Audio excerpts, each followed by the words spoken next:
सर्वांना क्रांतिकारी जय भीम। आपल्या सर्वांचं ह्या फेसबुक लाईव्हमध्ये मी हार्दिक स्वागत करतो।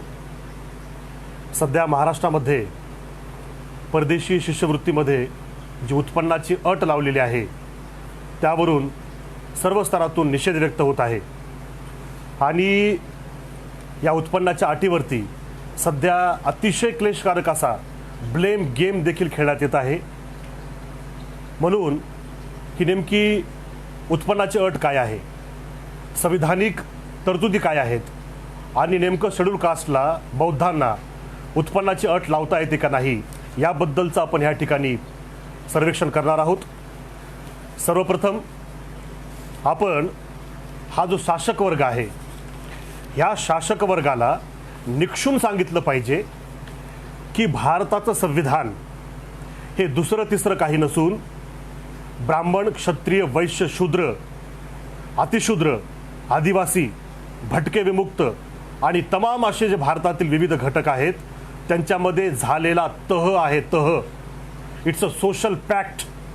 आणि हा जो तह आहे ह्या तहाच्या पाठीमागची भूमिका काय होती, ती भूमिका डॉक्टर बाबासाहेब आंबेडकरांची भूमिका पाहणं फार आवश्यक आहे। बाबासाहेब आंबेडकरांनी स्पष्ट शब्दामध्ये सांगितलं होतं, आम्ही अशा कोणत्याही संविधानाला मान्यता देणार नाहीत ज्या संविधानामध्ये आमच्यासाठी संविधानिक तरतुदी जर नसतील तर आम्ही त्याला मान्यता देणार नाहीत, असं बाबासाहेब आंबेडकरांनी निक्षून सांगितलेलं आपल्याला दिसेल।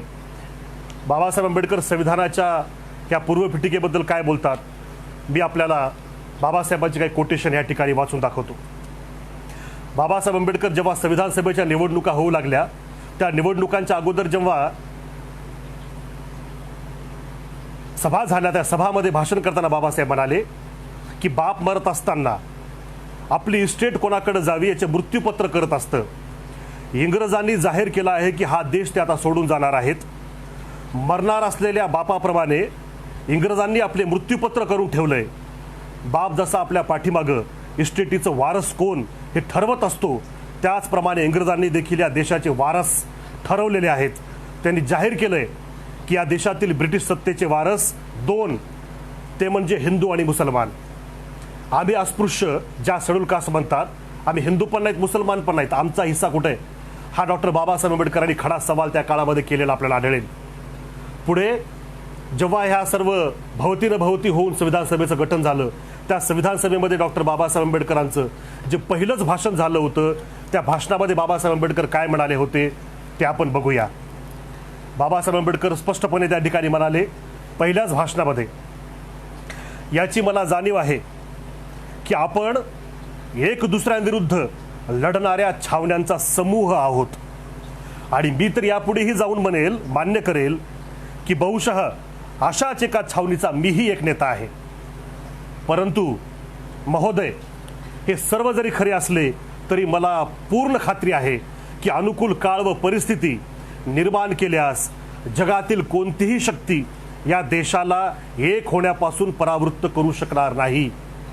बाबासाहेब आंबेडकरांनी स्पष्टपणे सांगितलं होतं, संविधान सभेमध्ये जेवढे काही घटक बसले होते आपण सर्व युद्धजन्य छावण्या आहोत। सत्ता आणि संपत्तीचा वाटा आपल्याला इथे ह्या ठिकाणी संविधानाच्या तरतुदी करून करायचा आहे आणि त्या करत असताना आम्हाला अनुकूल काळ आणि परिस्थिती निर्माण करायची आणि ती अनुकूल काळ आणि परिस्थिती निर्माण करण्यासाठी डॉक्टर बाबासाहेब आंबेडकरांनी हे जे अधोरेखित करणं फार आवश्यक आहे। अनुकूल काळ आणि परिस्थिती कशी, या झगडणाऱ्या छावण्यामध्ये सत्ता संपत्तीच्या वाट्यामध्ये अनुकूल काळ आणि परिस्थिती कशी, तर डॉक्टर बाबासाहेब आंबेडकरांनी स्टेट्स अँड मायनॉरिटीज नावाचं मेमोरंडम संविधान सभेला सुपूर्द केलं होतं आणि त्या मेमोरंडममध्ये शेड्यूल कास्टसाठी 67 मागण्या, 67 डिमांड्स, 67 संविधानिक सेफगार्ड्स मागितले होते आणि त्या 67 सेफगार्ड्सवरती चर्चा होऊन संविधान सभेमध्ये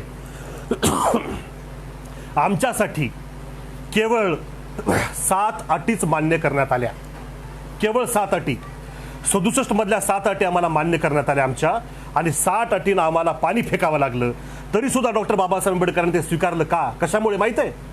कारण बाबासाहेब आंबेडकर वारंवार सांगायचे, बाबासाहेबांचं स्पष्ट मत होतं, जेव्हा आयरिश होम रूल मुवमेंटमध्ये आयरिश लोकांनी इंग्रजांकडून सत्ता हस्तांतरण करून घेतलं, स्वराज्य प्राप्त केलं, तेव्हा बहुसंख्याकांचा नेता रेडमंड तिथल्या अल्पसंख्याकांच्या नेत्याला कार्सनला म्हणाला, चला आता इंग्रज गेले, आता मागा तुमच्या समाजाला काय तुम्हाला सुविधा पाहिजेत, तरतुदी पाहिजेत, काय पाहिजे ते मागा. याच्यावरती कार्सननं उत्तर दिलं, तुझ्या सुविधा तुझं संविधान घाल चुलीत, आम्हाला तुमच्या अंतर्गत देखील शासित व्हायचं नाही.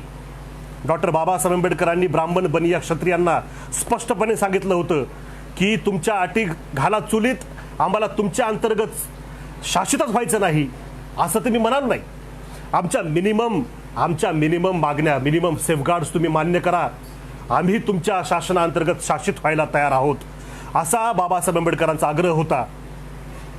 आता काय झालं, तो करार बनला, तो तह बनला, भारतीय संविधान तह बनला. आमच्या केवळ 7 अटी मान्य करण्यात आल्या. त्या 7 अटीमध्ये शिक्षणामध्ये आरक्षण आणि त्या आरक्षणासाठी पूरक गोष्टी, आरक्षण वेगळं आणि आरक्षणासाठी पूरक गोष्टी वेगळ्या. शिष्यवृत्ती पूरक गोष्ट आहे, ती स्कीम आहे, आणि कट ऑफ लिस्ट जी असते ती पूरक गोष्ट आहे. ह्या तरतुदींना आजचा जो शासक वर्ग आहे, हा शासक वर्ग हरताळ फासत आहे. आणि ह्या हरताळ फासण्याच्या याला जे क्रिमिनल लागू केले, ज्याला उत्पन्न म्हणत आहेत, याचा सर्व स्तरातून निषेध करण्यात आला आहे. परदेशी शिक्षणच नाही भावांनो, तर स्वदेशी उच्च शिक्षणासाठी देखील ज्या 100 विद्यापीठामध्ये 100 विद्यार्थ्यांना महाराष्ट्राच्या जे पाठवण्यात येतं महाराष्ट्र सरकारतर्फे, त्यांना 4.5 लाखाचं उत्पन्नाचं अट आहे. एवढंच नाही तर भारत सरकार जी शिष्यवृत्ती देते त्याला 2 लाखाची अट आहे. आणि ह्या अटी त्यांनी परस्पर लागू केल्या. त्या कशा लागू केल्या, का लागू केल्या, ते देखील आपण ह्या ठिकाणी पाहणार आहोत. हे जे आरक्षणाची शिष्यवृत्ती आणि आरक्षणाला पूरक गोष्ट, ही एक आमची अट मान्य करण्यात आली होती 7 पैकी 1. हिची पूर्वपीठिका काय आहे ते बघणं आपल्याला आवश्यक आहे. सूत्र काय होतं, डॉक्टर बाबासाहेब आंबेडकर म्हणाले की उच्च शिक्षणामुळेच तुम्हाला मोक्याच्या आणि माऱ्याच्या जागा पटकावता येतात. आणि त्या शिक्षणाचे द्वार खुले करण्यासाठी डॉक्टर बाबासाहेब आंबेडकरांनी 29 ऑक्टोबर, हे नोट करून ठेवा, 29 October 1942ला grievances of schedule caste नावाने एक मेमोरंडम व्हाईसरॉयला सुपूर्द केलं होतं. आणि त्यामध्ये स्पष्टपणे डॉक्टर बाबासाहेब आंबेडकरांनी नोंद केली होती. बाबासाहेब आंबेडकर त्या ठिकाणी म्हणतात, हे खंड क्रमांक 10 मध्ये उपलब्ध आहे. बाबासाहेबांनी स्पष्टपणे सांगितलं होतं, आर्ट अँड लॉ यापेक्षा येणारा काळ सायन्स अँड टेक्नॉलॉजीचा आहे. आणि म्हणून जे 3 लाख रुपये ब्रिटिश सरकार हिंदूंच्या नावावरती ब्राह्मणासाठी देतं आणि मुसलमानाला 3 लाख रुपये देतं, ते 3 लाख रुपये तुम्ही आम्हाला शेड्यूल कास्टला पण देत आहात, तर त्याच्यातले 2 लाख रुपयाची स्कॉलरशिप सायन्स टेक्नॉलॉजीसाठी भारतीय विद्यापीठामध्ये आणि 1 लाख रुपयाची स्कॉलरशिप ही परदेशामध्ये शिकण्यासाठी देणं आवश्यक आहे.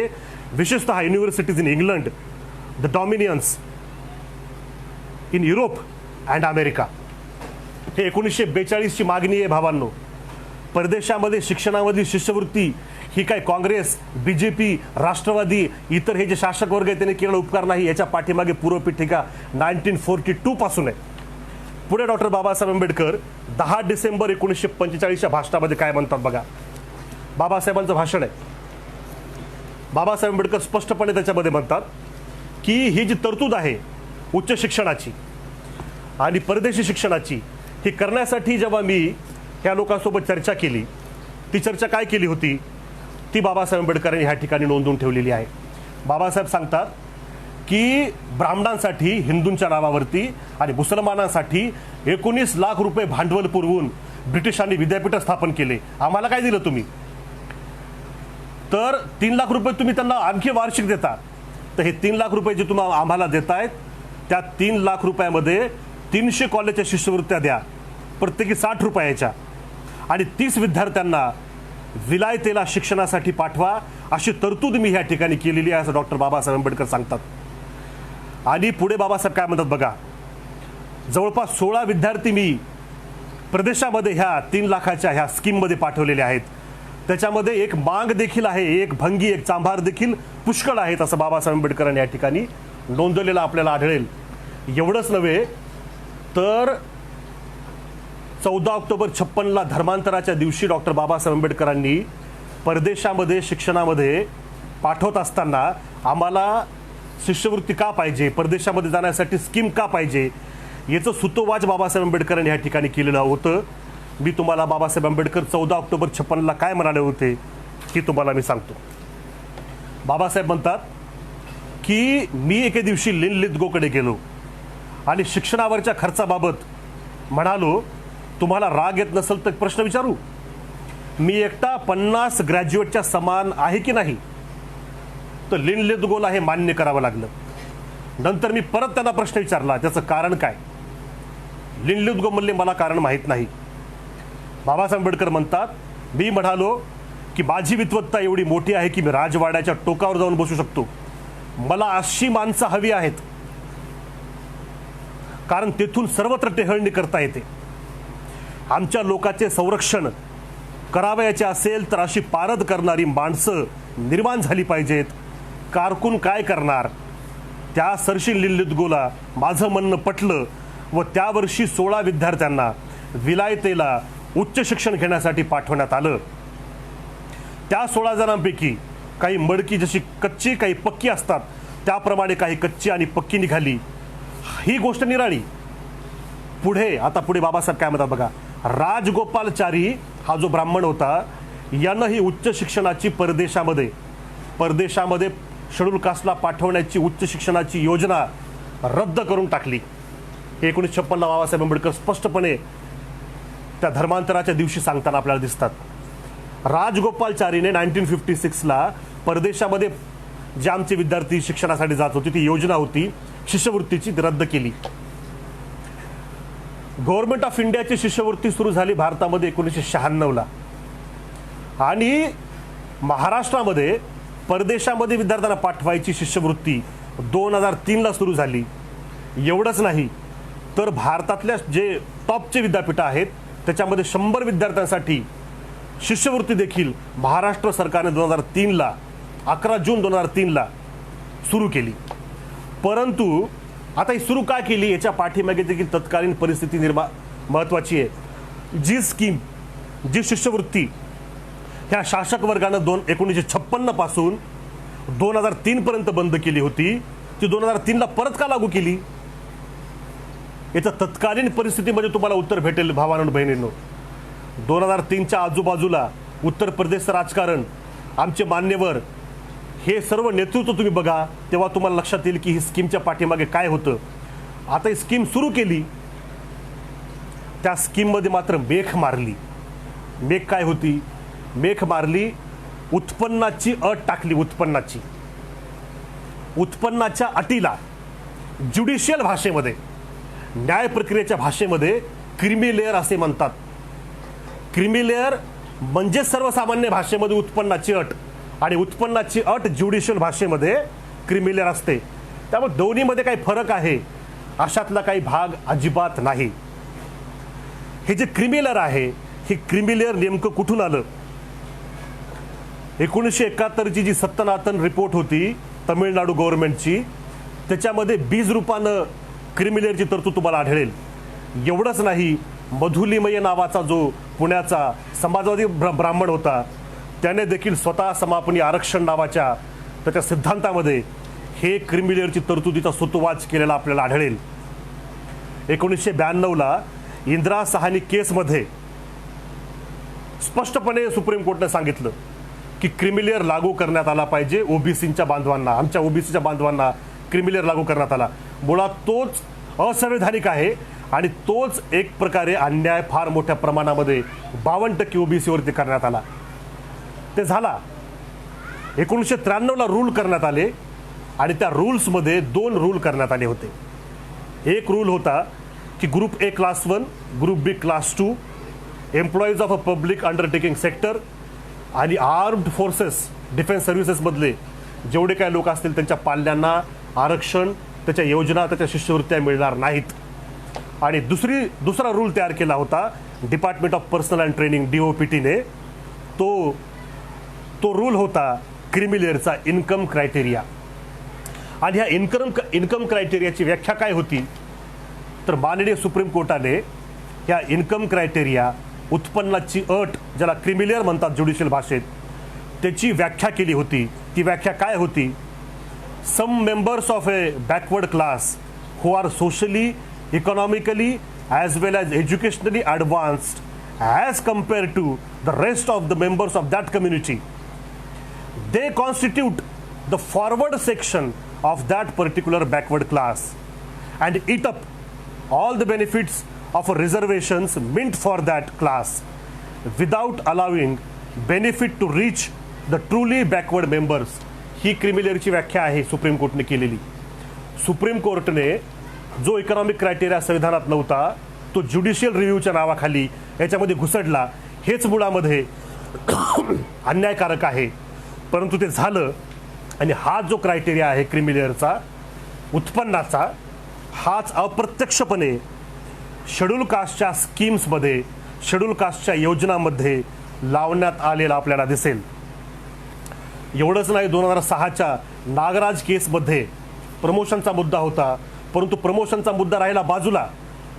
सुप्रीम कोर्टाने काय निर्णय दिला तर यांना SC STला सरसकट क्रिमिनल लागू करा. आणि त्या 12 भानगडी त्यामध्ये झाल्या, त्याच्या डेप्थमध्ये मी जाणार नाही. इथं सर्वात मोठा प्रश्न असा आहे की जो उत्पन्नाच्या अटीचा क्रिमिलेअरचा जो भाग अप्रत्यक्षपणे आमच्या स्कीमला लावण्यात आला, तो प्रश्न असा आहे की उत्पन्नाची अट शेड्यूल कास्टला लावता येते का, कॉन्स्टिट्यूशनल लावता येते का, हा प्रश्न आहे. शेड्यूल कास्टची व्याख्या काय आहे? आर्टिकल 341 नुसार जेव्हा शेड्यूल कास्टची लिस्ट करण्यात आली होती तेव्हा स्पष्टपणे नोंदवण्यात आलेलं आहे the class which causes pollution, ज्यांचा विटाळ होतो असा वर्ग म्हणजे शेड्यूल कास्ट. डॉक्टर बाबासाहेब आंबेडकरांनी त्यांच्या द अनटचेबल्स हू वर दे या ग्रंथामध्ये अस्पृश्य कसे ओळखायचे, शेड्यूल कास्ट ज्यांना नंतर म्हणण्यात आलं, ज्यांना डिप्रेस्ड क्लासेस त्या काळामध्ये म्हणायचे, तो कोण हे ठरवण्यासाठी तत्कालीन सरकारने 10 निकष लावले होते. पहिला निकष होता ब्राह्मणांचं वर्चस्व नाकारतात. दुसरा निकष होता ब्राह्मणांकडून किंवा कुठल्याही हिंदू गुरुकडून मंत्र स्वीकारत नाहीत. तिसरा क्रायटेरिया निकष होता वेद प्रामाण्य धिक्कारतात. चौथा होता हिंदूंचे जे प्रमुख देवता आहेत ते मानत नाहीत. पाचवा मुद्दा होता की ब्राह्मण त्यांचा कुलपुरोहित असत नाही. सहावे होतं की कुठलाही ब्राह्मण त्यांचं पौरोहित्य करत नाही. सातवं होतं हिंदूंच्या मंदिराच्या गर्भगृहामध्ये किंवा मंदिरामध्ये त्यांना प्रवेश निषेध आहे. आठवं ते स्पर्शाने आणि काही डिस्टन्समध्ये विटाळ करतात. नववा क्रायटेरिया होता स्वतःची प्रेत गाडतात, जाळत नाहीत. आणि 10वा क्रायटेरिया होता गौमांस खातात आणि गायीला पवित्र मानत नाहीत, गायीची पूजा करत नाहीत. हे 10 क्रायटेरिया शेड्यूल कास्टला ओळखण्याचे होते. ह्या 10 क्रायटेरियामध्ये उत्पन्नाची क्रायटेरिया, इन्कमचा क्रायटेरिया होता का, हा आमचा खडा सवाल आजच्या शासक वर्गाला आहे. तर यामध्ये अजिबात आपल्याला उत्पन्नाचा क्रायटेरिया, इन्कमचा क्रायटेरिया, आर्टिकल 341 आणि शेड्यूल कास्टची जी पूर्व परंपरा आहे, ज्याला आपण जी कॉन्स्टिट्यूशनल परंपरा आहे त्यामध्ये जर बघितलं त्याच्या व्याख्येमध्ये, तर इन्कम नावाची वस्तू औषधासाठी देखील इथं मिळत नाही, प्राप्त नाही. मग हे जे शेड्यूल कास्टला अप्रत्यक्षपणे उत्पन्नाची अट लावण्यात आली, अप्रत्यक्षपणे क्रिमिलेअरची अट लावण्यात आली, ही असंवैधानिक आहे, आमचं असं स्पष्ट मत आहे. कारण काय, आर्टिकल 15 क्लॉज 5 नुसार, संविधानाचा आर्टिकल 15(5) काढा, त्यानुसार शेड्यूल कास्ट, शेड्यूल ट्राईबला ओबीसी सोबत प्रवेश देण्याशी जे संबंधित कार्यक्रम आहे, प्रवेश देण्याशी संबंधित यामध्ये आर्थिक निकष लावण्यात आलेला नाही. म्हणून 15(5)चं उल्लंघन आहे उत्पन्नाची अट लावणं. पुढे क्रिमिलेअरचा जो अट आम्हाला उत्पन्नाची अट लावली ती आमच्या संविधानिक हक्कांचा संकोच करते. कसं तर आर्टिकल 38(1) नुसार उत्पन्नाची अट जी आहे ही सामाजिक न्यायाची प्रेरणा नष्ट करतं. 38(2) नुसार, संविधानाचा अनुच्छेद 38(2) नुसार विषमता कमी करण्यासाठी आटोकाट प्रयत्न करायला पाहिजे सरकारने. तो प्रयत्न कुठे आहे? तो प्रयत्न करत नाहीत आणि शेड्यूल कास्टला उत्पन्नाच्या अटी लावून नसत्या उठाटेवी करतात. जानेवारी 2020ला ऑक्सफॅमचा रिपोर्ट प्रकाशित झालेला आहे, तो आपण वाचा. त्याच्या अनुसार भारतामध्ये 10% लोकांकडे, केवळ 10% लोकांकडे राष्ट्राची 74% संपत्ती त्यांच्याकडे एकवटलेली आहे. ती का झाली, कशामुळे झाली? तुमच्या धोरणामुळे झाली ना. त्या धोरणाबद्दल तुम्ही काय करणार नाहीत, परंतु इकडं मात्र नसत्या उठाठेवी तुम्ही करत आहात. याचा आम्ही जाहीर धिक्कार करतो. हे असंवैधानिक आहे असं आमचं स्पष्ट मत आहे. आर्टिकल 39 ख आणि ग नुसार भौतिक साधन संपत्तीचे स्वामित्व व नियंत्रण यांची विभागणी झाली पाहिजे आणि ती विभागणी न करता उत्पन्नाच्या अटी लावण्याचा हा जो तुमचा असंवैधानिक कृत्य आहे हे अतिशय निंदाजनक आहे, निंदास्पद आहे. याचा आम्ही या ठिकाणी जाहीर निषेध करतो आणि म्हणून आमची स्पष्ट मागणी आहे की उत्पन्नाची ही जी असंवैधानिक अट तुम्ही आम्हाला लावलेली आहे ती तात्काळ रद्द करण्यात यावी. ही आमची या ठिकाणी स्पष्टपणे मागणी आहे.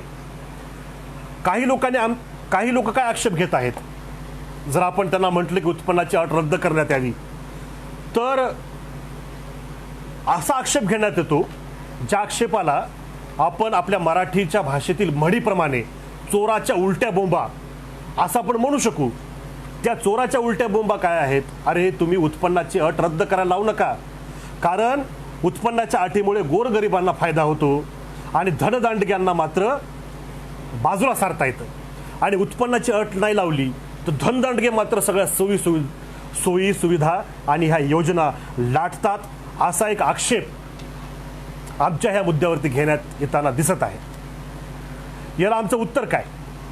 हे बघा, गोरगरीब कोण आणि धनदांडगा कोण याची व्याख्या सरकारने केलेली आहे का? गोरगरीब कोण, तर गरिबीची व्याख्या आंतरराष्ट्रीय स्तरावरती काय आहे? असा व्यक्ती जो दिवसाला 150 रुपयापेक्षा कमी कमवतो तो गरीब. भारतामध्ये तो गोंधळ निर्माण झालाय. 2002च्या सोशो इकॉनॉमिक सर्व्हेनुसार ज्या 13 निकष होते त्यानुसार बघितलं तर गरिबीची व्याख्या निराळी. त्यानंतर रंगराजन कमिटीचा आपण जर व्याख्या बघितली तर रंगराजन कमिटी म्हणते ग्रामीण भागामधला व्यक्ती दिवसाला 32 रुपये कमवत असेल आणि शहरामधला व्यक्ती दिवसाला 47 रुपये कमवत असेल तो गरीब आहे. आणि तेंडुलकर कमिटी वेगळं म्हणते. आता ह्या प्रमाणे गरिबीमध्ये गरीब कोण याबद्दल तुमच्यामध्ये गोंधळ आहे. कोणी म्हणतं दिवसाला 50 रुपये कमवणारा गरीब, कोणी म्हणतं 150 पेक्षा कमी कमवतो तो गरीब. आणि नीती आयोग तर काय म्हणतं? नीती आयोगाचं स्पष्ट मत आहे की गरिबी ही इन्कमवरून ठरवता येत नाही, गरीब ही कन्झम्पशन लेवलवरून ठरवता येते. कन्झम्पशन तुम्ही काय करता यावरून गरिबी ठरत असते.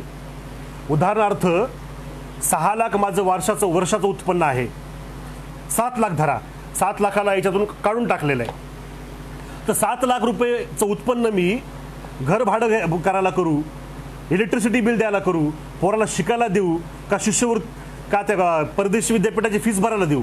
काय करायला पाहिजे? कन्झम्पशन लेवलवरती गरिबी आहे, इन्कम लेवलवर नाही. ही गोष्ट या लोकांना माहीत आहे, परंतु काय गोरगरिबाचा मुद्दा काढून आपल्या समोर एक मोठा डोंगर उभा करायचा, एक मोठा ब्राह्मणत्व उभं करायचं, असा हा कार्यक्रम आहे. याचा आम्ही धिक्कार करतो. धनदांडगे इतक्यांदा भाषणामध्ये बोलण्यात आलंय की धनदांडगे कोण याची काय व्याख्या आहे का? याची काहीही व्याख्या नाही. धनदांडगा कोण आहे? काय व्याख्या आहे सरकारची? हे सब्जेक्टिव्ह मॅटर आहे, ऑब्जेक्टिव्ह मॅटर नाही. आता बघा, धनदांडगा कोण? भारत सरकारची मला शिष्यवृत्ती घ्यायची आहे, भारत सरकारची शिष्यवृत्ती देतं शेड्यूल कास्टला 2 लाख रुपयाची अट आहे. म्हणजे महिना मी 16,000 कमवत असेल तर मला शिष्यवृत्ती, आणि 16,500 कमवत असेल तर मला शिष्यवृत्ती नाही भारत सरकारची. हे देखील फार मोठा अन्याय आहे. भारतीय विद्यापीठामध्ये घेण्यासाठी 4.5 लाखाची तुम्ही अट लावली आणि परदेशी शिष्यवृत्तीसाठी 6 लाखाची अट लावली. 6 लाख कमवणारा व्यक्ती वर्षाला म्हणजे 50,000 महिना तो व्यक्ती कन्झम्पशन काय करेल आणि शिक्षणावर काय खर्च करेल? हा मुद्दा प्रकर्षानं समोर येणं फार आवश्यक आहे. आज 1ली ते 10वी इंग्रजी शाळांच्या फीस काय आहेत हे जरा सर्वेक्षण करा, तुम्हाला लक्षात येईल. ज्युनियर केजी सिनियर केजीच्या वर्षाच्या लाख रुपये फीस तुम्ही केलेल्या आहेत. 4,500 शाळा तुम्ही बंद करून टाकल्या, इंग्रजी शिक्षणाचं पूर्ण वाट लावली आणि तुम्ही सांगता धनदांडगे. 50,000 महिना कमवणारा 55,000 महिना कमवणारा धनदांडगा ही कुठली व्याख्या आहे? न्यायाची ज्याला चाड असते तो व्यक्ती अशा भानगडीमध्ये पडत नाही. हा जो निकष आहे तुम्ही म्हणता धनदांडग्यांचा, हा तुम्ही मग आमच्या स्कीममध्येच का लावला? तो निकष तुम्ही राजकारणात लावा, आमदारकी खासदारकीसाठी लावा, कारखान्यामध्ये लावा, साखर कारखान्यामध्ये लावा, प्रत्येक ठिकाणी लावा ना. धनदांडगा वेगळा तिथं लावा तुम्ही. म्हणजे ज्याच्या घरामध्ये 5-5, 6-6, 2-2, 3-3 आमदार आहेत, त्याच ठिकाणी तुम्ही आमदारकी खासदारकी नगरसेवक देता, त्या ठिकाणी तुम्हाला धनदांडगे दिसत नाहीत. हे सगळं सब्जेक्टिव्ह मॅटर आहे, ऑब्जेक्टिव्ह नाही. आणि मुळामध्ये आरक्षणाची तरतूद, शैक्षणिक आरक्षणाची आणि शैक्षणिक आरक्षणासाठी पूरक ज्या तरतुदी आहेत त्या तरतुदींचा संबंध गरिबी हटावशी नाही. आमचे काही लालबावटे आणि कम्युनिस्ट लोक यांनी ह्या आरक्षणाच्या शिष्यवृत्तीच्या योजनेमध्ये थोडं लुडबुड हुडदंग सुरू केलेला आहे. त्या लोकांना आम्ही सांगू इच्छितो निक्षून की कम्युनिस्ट लोकांनो आणि लालबावट्यांनो, तुम्ही आणि RSSच्या लोकांनी जेव्हा संविधान निर्माण होऊ लागलं, संविधानालाच विरोध केला, बाबासाहेबांना विरोध केला, आणि आता आमच्या संविधानिक तरतुदी भेटत असताना बधामध्ये तुमची डफली वाजवत आहात. खरं म्हणजे तुम्हाला लाज वाटायला पाहिजे. तुमचा आमचा काही संबंध नाही. संविधान जे सांगतं ते महत्त्वाचं आहे आणि संविधानामध्ये आर्थिक निकष नाही, नाही म्हणजे नाही. हा सत्ता आणि संपत्तीचा वाटा या संदर्भामध्ये हा मुद्दा आहे. आर्टिकल 38 नुसार विषमता केवळ विषमता जी नष्ट करायची सरकारला, देशातली करायची ना, शेड्यूल कास्टमध्ये करायची का? फक्त अनुसूचित जातीमध्येच विषमता नष्ट केली पाहिजे, गोरगरिबी आणि श्रीमंतांची, असं दिले का 38 मध्ये? देशातील विषमता नष्ट करायची, त्याबद्दल तर तुम्ही काय करत नाहीत.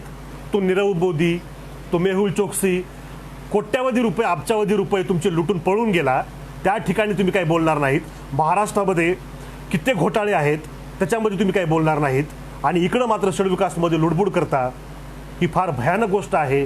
ह्या गोष्टीकडे आमचे जे समाजातले लोक आहेत जे आता समर्थन करतायत, आमचे काही प्रशासकीय अधिकारी जे समर्थन करतायत, त्यांनी लक्षात ठेवणं आवश्यक आहे की यामध्ये फार मोठं षडयंत्र आहे. अप्रत्यक्षरित्या क्रिमी लेअर लागू करून हळूहळूनं हा ट्रोजन हॉर्स हे लक्षात ठेवा.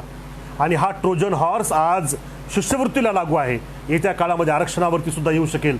म्हणून याला वेळीच ठसणं आवश्यक आहे, असं या ठिकाणी मला आवर्जून सांगावंसं वाटतं.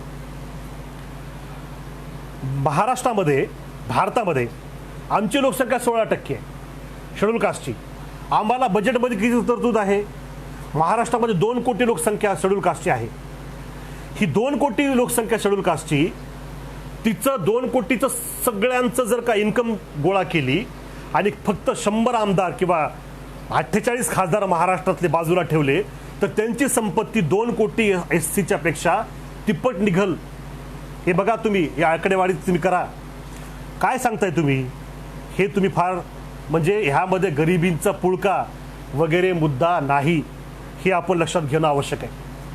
केंद्रामध्ये जे बजेट होतं, आमचे कल्याण मित्र आदरणीय सिद्धार्थ शिंगारे सर आहेत, त्यांनी त्याचं एस्टिमेट काढलं होतं केंद्राच्या बजेटचं. त्यानुसार शेड्यूल कास्टला हे जे केंद्र सरकार बजेट देतं त्यानुसार वर्षाला 1000 रुपये म्हणजे दिवसाला 3 रुपये आम्हाला भेटतात. आणि वर्षाला 1000 रुपयामध्ये काय आम्ही काय करणार आहोत? कोणतं शिक्षण दर्जेदार घेणार आहोत?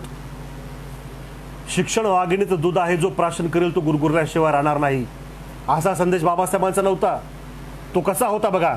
इंग्रजी शिक्षण वाघिणीचं दूध आहे आणि जो प्राशन करेल तो गुरगुरल्याशिवाय राहणार नाही. इंग्रजी शिक्षण महत्त्वाचं आहे, ते अधोरेखित केलं पाहिजे. आणि बाबासाहेब सांगतात इंग्रजी शिक्षण वाघिणीचं दूध आहे आणि जो प्राशन करेल गुरगुरल्याशिवाय राहणार नाही. ते इंग्रजी शिक्षण 1000 रुपये वर्षाला तुम्ही आम्हाला बजेटमध्ये तरतूद करता, त्याच्यातून प्राप्त होतं का? कोणाला बेवकूफ बनवताय? आम्ही म्हणजे आता ते बघूया, आपण पुढच्या भाषणामध्ये बघूया मुद्दा काय आहे. एवढीच तुम्हाला चिंता असेल शेड्यूल कास्टमधल्या गरिबांची, तर महाराष्ट्रामध्ये किती बजेट अलोकेट केलं तुम्ही आजपर्यंत 70 वर्षामध्ये ते सांगा. श्वेतपत्रिका काढा. ती श्वेतपत्रिका तुम्ही काढणार नाहीत. 75 पोरांना आमच्या तुम्ही पाठवणार शिष्यवृत्ती देऊन आणि 2 कोटी लोकांचा वोट घेणार. म्हणजे तुमचा हा जो खेळ आहे ना, हा खेळ आमच्या स्पष्टपणे लक्षात आलेला आहे. हे बघा, आरक्षण तुम्ही देताय, शिष्यवृत्तीची योजना करताय, हे काय आमच्यावर उपकार करत नाहीत. उपकाराची भाषा कोणी कृपया करू नये. हे संविधानिक कर्तव्य तुमच्यावरती दिलेलं आहे. आणि त्या संविधानाला आम्ही मान्यता दिली कारण आमच्या अटी मान्य केल्या. आमच्या अटी जर तुम्ही अशा पद्धतीनं रोज इंच बाय इंच तोडत असतील तर भारतीय